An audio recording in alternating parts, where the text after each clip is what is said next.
네, 오늘은 우리 하워스의 마태복음 14장, 15장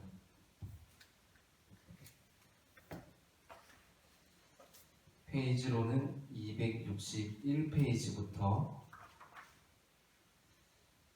267페이지 중간문단까지인데요. 성경 본문으로 보게 되면 마태복음 14장 1절부터 21절까지입니다.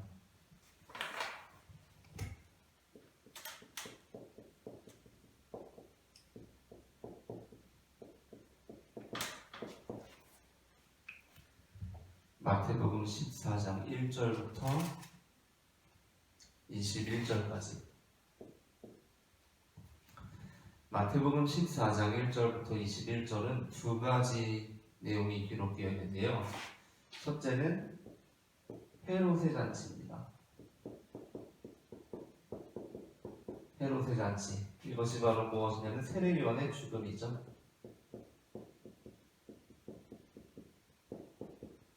세례요한의 죽음이고, 두 번째는 예수님의 잔치입니다. 뭐죠? 오병이어죠. 이 둘이 나오고 있다. 마태복음 14장 1절부터 21절부터 마태복음 14장 1절부터 21절에는 이 두 내용이 나오고 있다라는 것을 우리가 기억을 하면서 세례 요한의 죽음과 예수님의 오병이어의 사건을 함께 볼 텐데요. 역시 하워스도 이 두 잔치를 대비해서 우리에게 제시해주고 있어요. 264페이지에 보게 되면 264페이지의 중간문단, 맨 윗문단이 아니라 중간문단 보면 헤롯의 잔치와 예수님의 잔치를 대비시켜서 이렇게 제시하고 있습니다. 두 번째 문단의 다섯 번째 줄 보시면 예수님께서 우리를 불쌍히 여기신 것은 헤롯의 잔치와 대조할 때 가장 잘 이해된다. 둘이 대조되고 있죠. 예수님께서는 음식이 없는 사람들이 단지 배고파하기 때문에 그들에게 먹을 것을 제공하신다. 반면 헤롯은 음식이 있는 사람들에게 그의 권력을 과시하기 위해서 향응을 제공한다. 예수님께서 5,000명을 먹이시는 것은 그들을 불쌍히 여기셨기 때문이다. 그러므로 예수님께서 무리를 먹이시는 것은 이 세상의 헤롯들에게 불가피한 시기와 탐욕의 정치들에 대해 대안이 되는 정치인 것이다. 라고 이야기하고 있습니다. 중요한 건 이 둘이 대비되고 있다. 헤롯의 잔치와 예수님의 잔치가 대비되고 있다 라는 것이고요. 그리고 이제 여기에서 우리가 하나하나 그 요점들을 잠깐 지적할 부분들을 지적하고 넘어가고 싶은데, 하나는 여기에서 하워스가 세례 요한의 죽음과 관련해서 언급을 하면서 근친상간을 언급하고 있다는 부분이에요. 근친상간.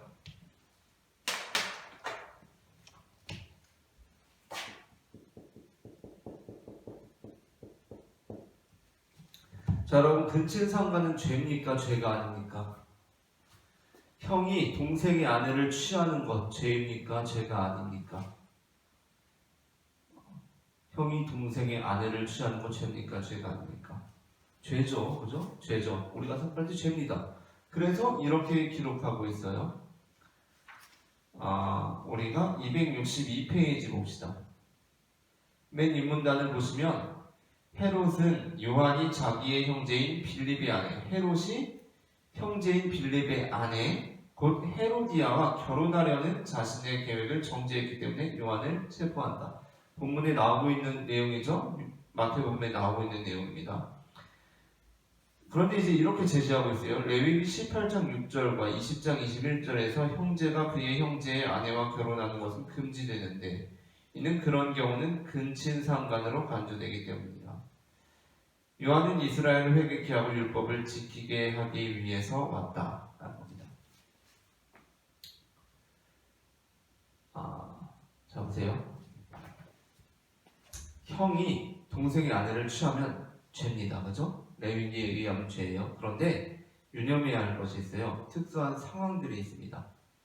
특수한 상황들에 있어서는 근친상간이 아닌 경우가 있어요. 그것이 뭐냐면 형사취수죄예요.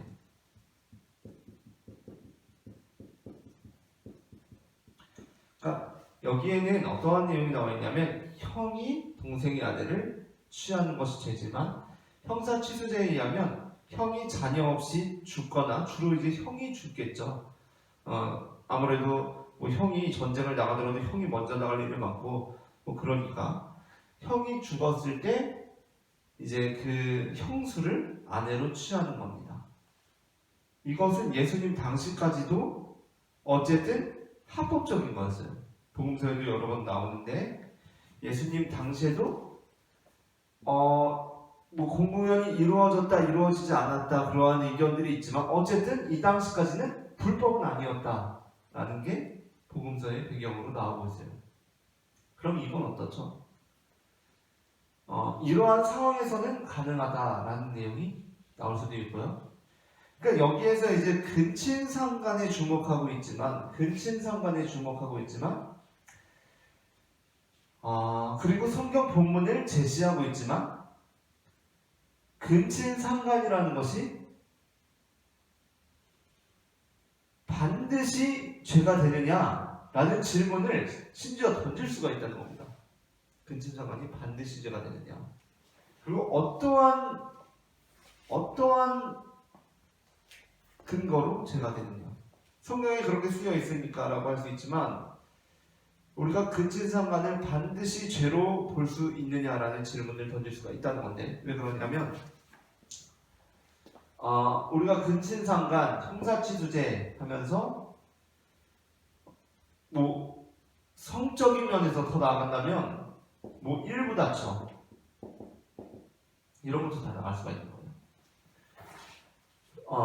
일부 다처제가 죄냐, 죄가 아니냐. 기본적으로 우리는 일부 다처를 하면 일단 한국 사회에서는 법적으로 안 되죠, 그죠? 법적으로 안 됩니다. 그리고 또 우리가 예수님 믿으면 일부 다처는 죄라고 생각하는 경향이 있어요, 그렇죠? 그러나 그것이 상당히 우리가 기독교와 종교와 함께 있지만 어떤 문화적인 내용을 무시할 수 없다라는 것을 우리가 이해해야 합니다. 왜 그러냐면 우리가 구약 성경을 보더라도 일부 다처를 많이 해요, 그죠?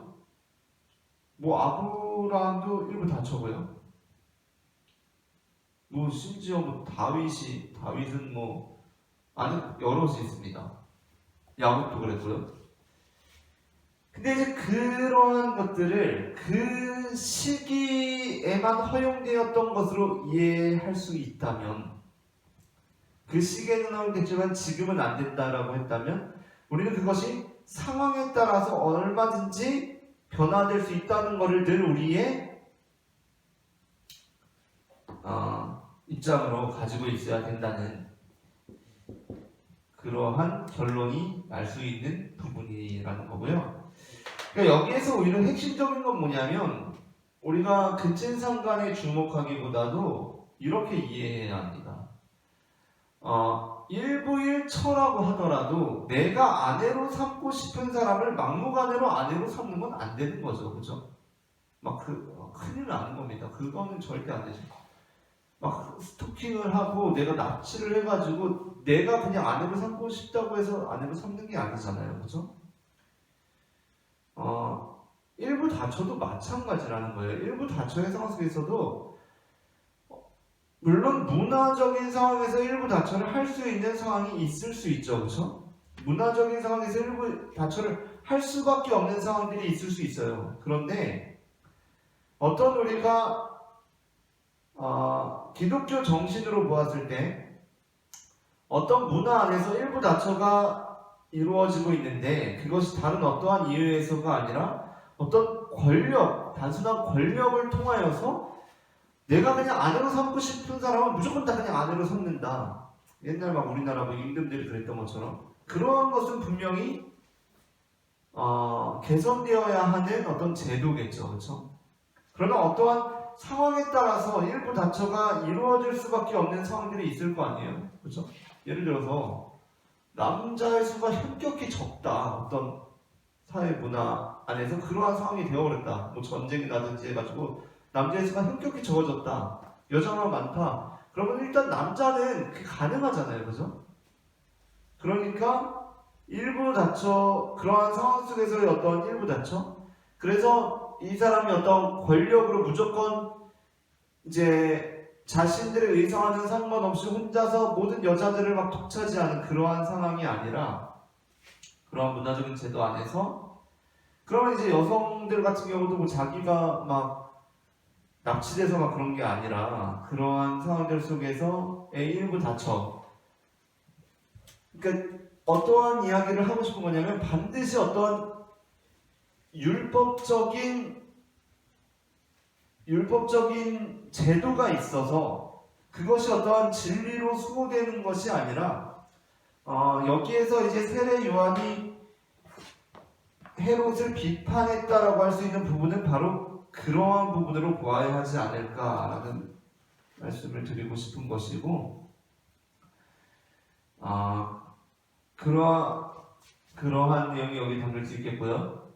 그리고 이제 그 다음 오병이어에 대해서는 하모어스가 무엇이라고 말하고 있냐면 266페이지에 보게 되면 266페이지의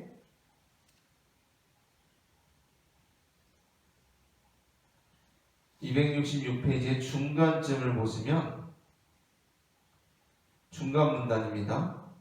마태는 우리에게 예수님께서 먹이신 사람들은 5,000명이 넘음을 알게 한다. 왜냐하면 여자와 어린이들은 계수되지 않았기 때문이다.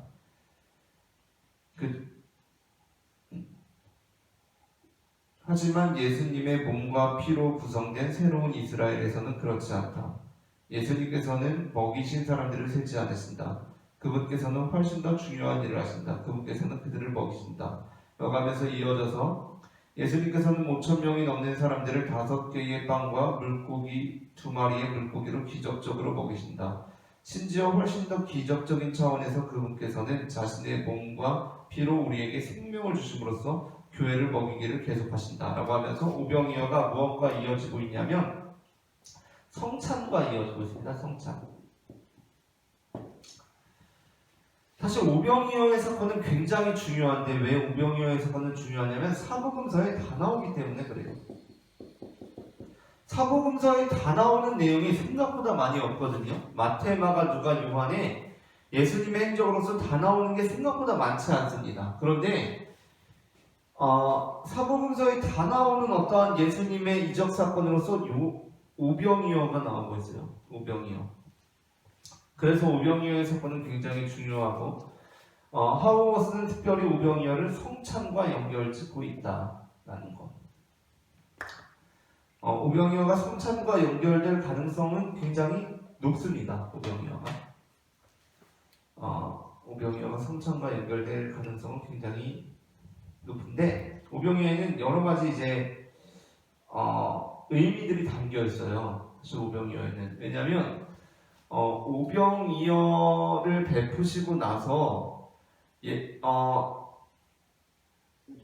이제 핵심적인 메시지가 나는 예수님께서 오병이어를 베푸시고 나서 오병이어의 이적을 안 베푸시는 거거든요. 자, 생각해보세요. 예수님께서 오병이어의 이적을 베푸시면 당연히 많은 사람들이 예수님을 따르겠죠. 왜? 먹고 배부르니까.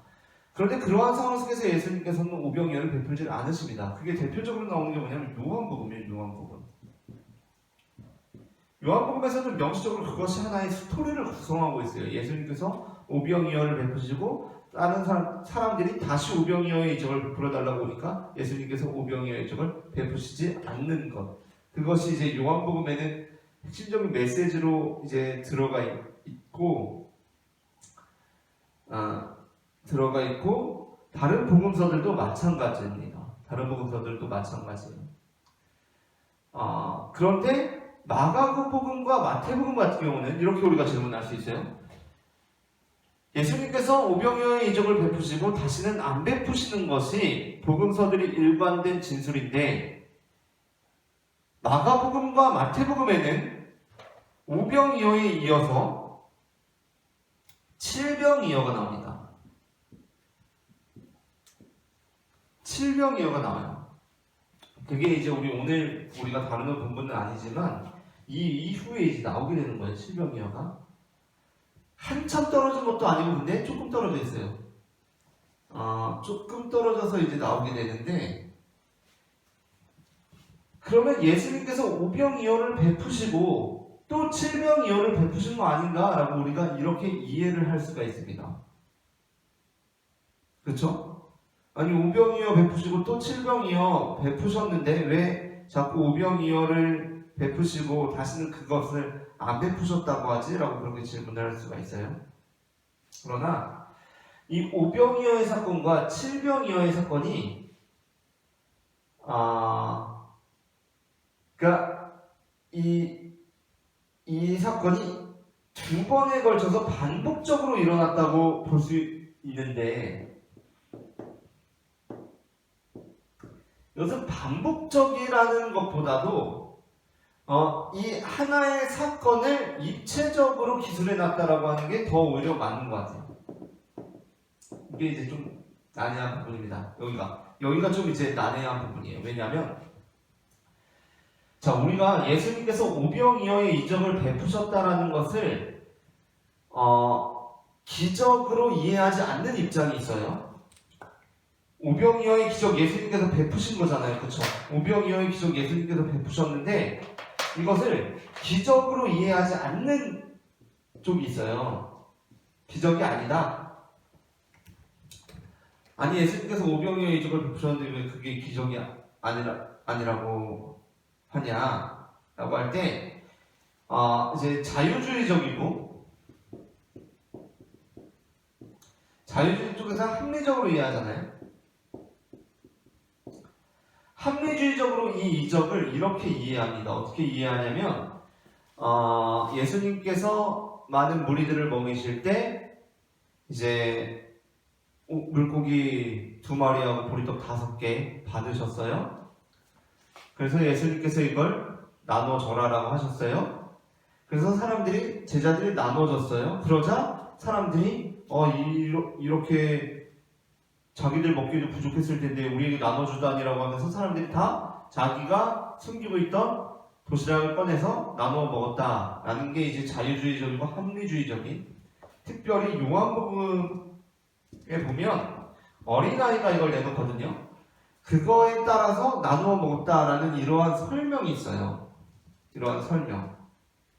이 설명은 받아들이시는 분들도 계시겠으나 이 설명이 적절하다고 여겨지지는 않아요. 뭐냐면 우리는 오병이어의 사건이 예수님께서 벌이신 기적이라고 믿죠. 그렇죠?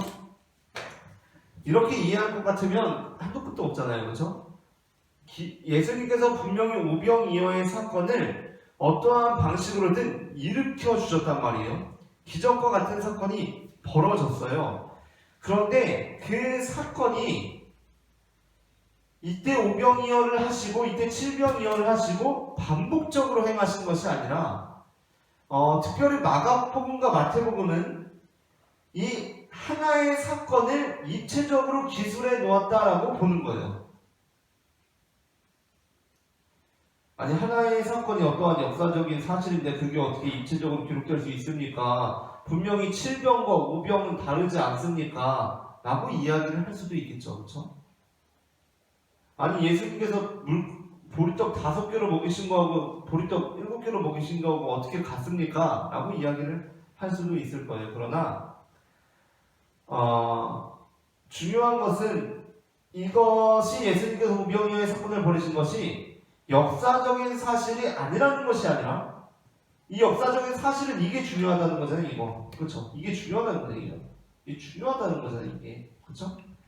이 역사적인 사실이 어떻게 이렇게 달라질 수 있느냐는 거잖아요. 달라질 수는 없다는 거잖아요. 그렇죠?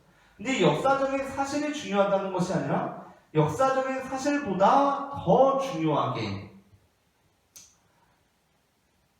마태복음은 기술하고 있다라는 겁니다. 그러니까 제가 드리는 제 입장은 뭐냐면 오병이어와 칠병이어의 사건은 두 개의 반복된 사건이 아니라 하나의 사건, 하나의 어떤 경험에 대한 입체적인 서술이다라는 거예요. 입체적인 서술이다. 왜 그런가? 왜 그런가? 거기에는 이 근거가 있습니다. 뭐냐면 만약에 이게 반복적이라고 한다면, 두 번에 걸쳐서 이루어진 거라고 한다면 우리는 제자들이 바보라도 이런 엄청난 바보들이 없어요. 아니 사실 생각해보세요. 우리가 마태복음 여기를 보게 되면, 마태복음 14장을 보게 되면 오병이어의 사건이 벌어집니다. 그렇죠? 마태복음 14장 13절에 벌어져요. 그런데 15장 32절에 또 벌어지거든요. 마가복음의 순서를 그대로 따라오는데 마가복음도 그렇게 멀지 않아요. 그러니까 우리가 마태복음과 마가복음이 모든 사건을 순서대로 기록한 것은 아니라는 것을 알아요. 그렇죠? 우리가 마태복음을 저하고 같이 제 마태복음 강해를 듣고 마태복음 우리 하우엇을 보고 있는 사람은 이게 역사적인 사실대로 기술된 것이 아니라는 것을 알 거예요. 그 대표적인 것이 뭐죠? 기적들이 마태복음 예수님께서 벌이신 기적들이 마태복음 8장 9장에 10개로 집약돼서 편집되어 있다고요. 거기에 들어가 있다고요. 왜?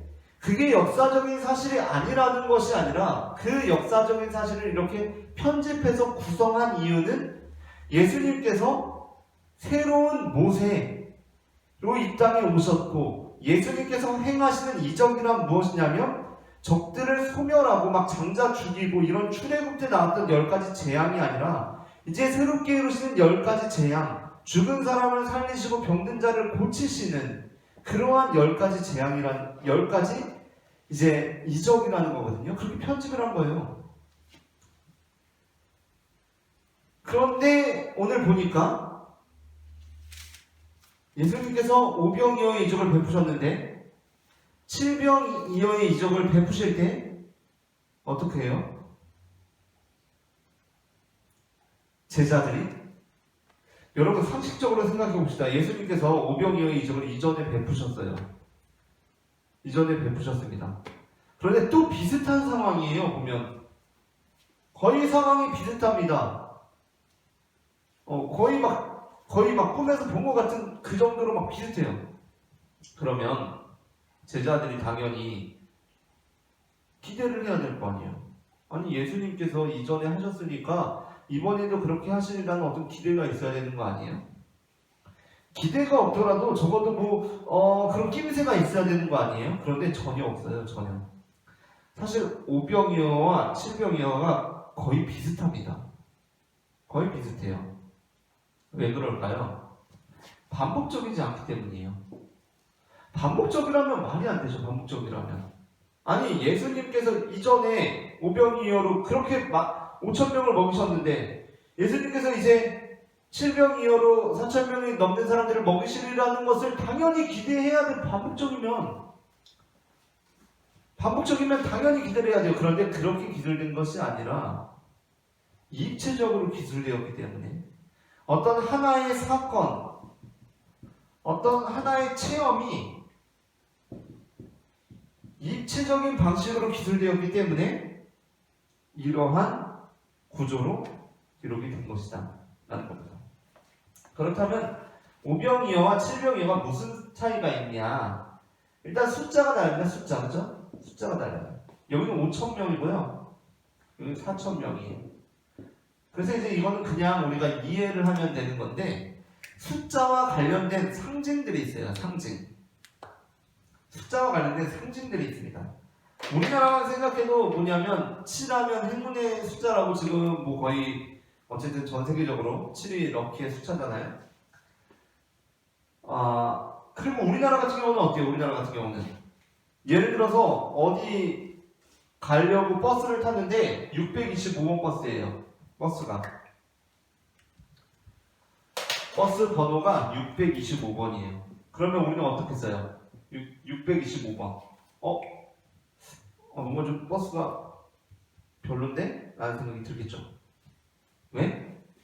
6.25 전쟁을 연상시키기 때문이에요. 반대로 815번이다. 이번에 나 뭐 했는데 번호 815번 받았어. 느낌이 좋은데? 할 거 아니에요. 그쵸? 왜? 815. 이런 숫자가 갖는 어떤 상징들이 있어요. 여기에는 그 어떤 민족의 역사와 경험들이 담겨 있겠죠. 그쵸? 유대인들에게는 어떠한 생각이 있었냐면 이 5라는 숫자는 유대인들의 숫자예요. 유대인들의 숫자. 7과 4는 이방인들의 숫자입니다. 이방인. 그러니까 뭐죠? 어떤 사건이 있었어요. 분명 예수님께서 우리를 다 배불리 먹이시는, 우리가 굶주려 있을 때 우리를 채우시는 사건이 있었어요. 그 사건이 어떻게 이루어진다? 유대인과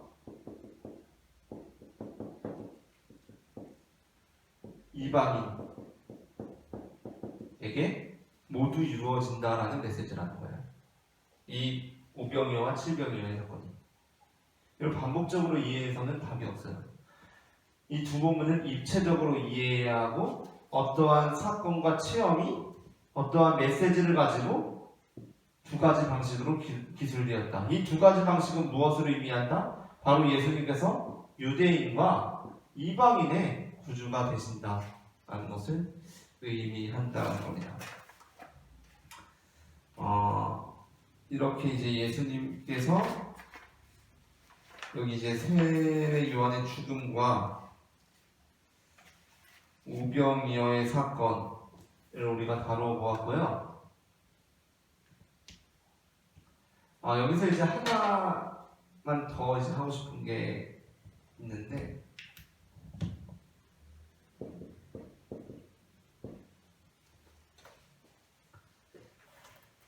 아까 잠깐 말씀드린 것처럼 그 자유주의적인 신학 쪽에서는 이걸 도시락 다 나눠 먹었다고 이해하거든요. 그런데 도시락을 다 나눠 먹었다라고 하는 데에는 굉장히 중요한 부분을 지나치는 게 있어요. 뭐냐면 예수님께서 그것을 자신에게 가져오라고 하셨던 부분입니다. 예수님께서 그것을 나에게 가져오라라고 하셨던 부분이에요. 예수님께서 만약에 그냥 도시락 나눠 먹는 상황을 기대하셨다고 한다면 그냥 나눠 먹으라라고 하셨겠죠. 그렇죠? 근데 여기에는 어떠한 의식이 있고 그것을 자신에게로 가지고 오라고 하셨고 그것을 자신의 몸을 상징하듯이 그것을 자신이 가지셨죠. 그것을 가지셨다는 거. 그게 굉장히 중요합니다. 그래서 그 예수님께서 가지고 오라고 하셨다는 거, 예수님께서 그것을 가지셨다는 거, 그러니까 그냥 너희끼리 나눠 먹으라가 아니라 가져오라고 하셨다는 거, 그게 중요하다는 거를 알아야 될 것 같고, 그걸 이제 제가 마태복음 강의하면서 떡 5뼈, 물고기 2마리를 가지사, 예수님께서 가지셨다는 거, 그거 나한테 가지고 와라라고 하셨다는 거, 그게 중요하다는 것을 이제 함께 강의했던 바가 있고요. 여기에서 이제 한 가지 더 나누고 싶은 거는 바로 부활이에요. 부활. 여기서 왜 갑자기 생뚱맞게 부활이냐라고 할 수도 있겠는데 여기서 세례 요한이 아주 재미있는 반응을 보입니다. 뭐냐면 세례 요한이 세례 요한이 아니라 헤롯이 아주 재미있는 반응을 보여요. 헤롯이 세례 요한을 죽였거든요. 그런데 예수님을 통해서 세례 요한이 했던 비슷한 일들이 벌어지는 것 같아요. 지금 분위기상. 그렇죠? 물론 막 세례 요한이 뭐 죽은 사람을 살리고 막 병든 사람을 고쳤다는 내용은 없지만 그런 어떤 세례 요한의 정신이 예수님에게서 이루어지고 있는 것 같아. 그러니까 헤롯이 무슨 말을 하죠? 14장 2절에 보면 그 신하들에게 이르되 이는 세례 요한이라 그가 죽은 자 가운데서 살아났으니 그러므로 이런 능력이 그 속에서 역사하는도다 라고 합니다.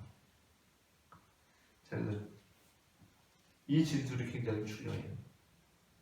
이 진술이 어떤 면에서 굉장히 중요합니다. 왜냐하면 헤롯의 이 진술은 그 당시 고대인들이 부활을 어떻게 이해하고 있었는지를 보여줘요.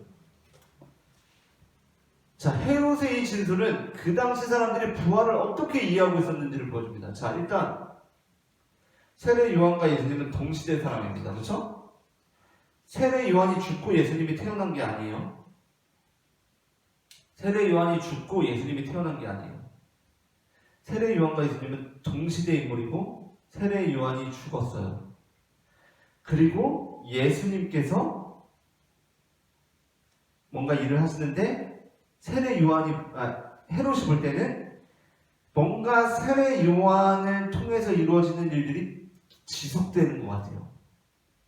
그때 헤롯은 무엇이라고 얘기했냐면 세례 요한이 죽은 자 가운데서 살아났다라고 얘기를 해요. 여러분, 우리가 보통 생각해보면 아니 죽었다가 다시 살아나거나 막 이러면 뭔가 우리 문화 속에서는 어때요? 죽으면 죽었다가 그 귀신이 막 이제 태어날 애기한테 태어나서 막 그렇게 살아나야 된다고 생각하는 경향이 있잖아요. 그런데 이 고대인의 헤롯은 어떻게 생각했냐면 동시대 인물, 예수님도 세례 요한하고 몇 살 차이 안 났거든요.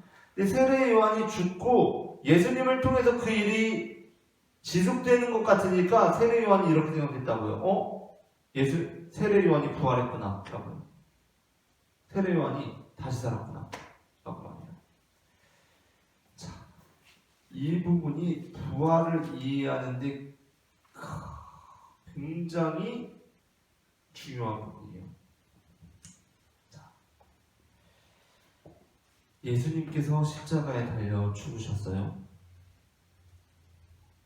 그런데 제자들이 예수님께서 다시 살아나셨다 하고 말하기 시작했어요. 예수님께서 다시 살아나셨다 라고 말하기 시작했어요. 자, 그렇다면 그 고대인들의 생각 속에서는 정말 십자가에 달려 죽었던 예수님께서 죽었는데 그분이 다시 정말 우리처럼 살아나셨다라는 고백이었을까? 아니면 예수님께서 십자가에 달려 죽으셨는데 어떠한 무명의 사람들을 통하여서 다시 예수님께서 행하시던 일들이 지속되어 갈 때 제자들은 거기에서 도전을 받고 예수님께서 다시 살아나셨다라고 말했을까? 라는 질문입니다. 이게 부활에 대해서 굉장히 중요한 질문이에요. 물론 이거에 동의하시는 분들도 계실 거고 동의하지 않는 분들도 계실 건데 이 부분은 우리에게 굉장히 흥미로운 지점을 던져주죠. 예수님께서 부활하셨다는 그것을 어떻게 이해해야 하는가라는 부분입니다. 오늘은 여기까지 하고요. 다음번에 14장 후반부로 다시 뵙도록 하겠습니다. 감사합니다.